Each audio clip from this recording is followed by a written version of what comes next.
All right, we start our coverage with Avi Ben-Lolo, the president and CEO of the Friends of Simon Wiesenthal Center in Toronto. He's live with us in studio. Good to have you back, Avi. Thank you for having me.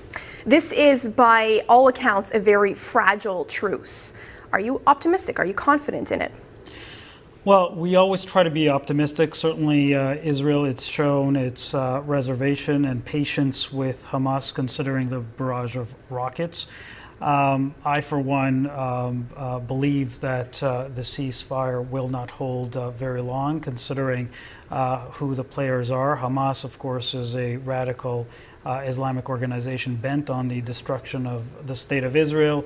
There are also many factions within Hamas, some of which are not necessarily listening to Hamas and will not observe the ceasefire and, in fact, want to draw Israel in. We've seen, just graphic video coming from both sides here, both parties, but what's a better option then beyond this ceasefire? What do you see as, being a more permanent fix to a decades-long problem? Well, in my view, what needs to take place is, in fact, a two-state solution, which is what has been in the talks before. The Palestinian Authority, of course, does not easily speak to Hamas. What we're dealing here is, in effect, two states, two Palestines, so to speak.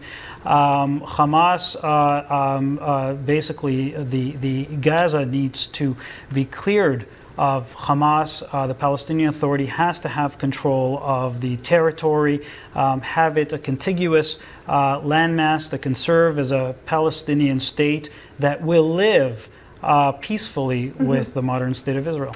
A reminder, Avi, of how we got to this point once again. There are mixed reports as to whether it was Israel that started it all with the killing of a Hamas top official. What's your take? Well, in fact, it's interesting that you asked that, because 2 weeks ago I led a delegation of Canadian police chiefs to Israel. We visited Poland and then we went to Israel for a few days. And on our itinerary, we were supposed to have visited Sderot, which is the town adjacent to the Gaza Strip.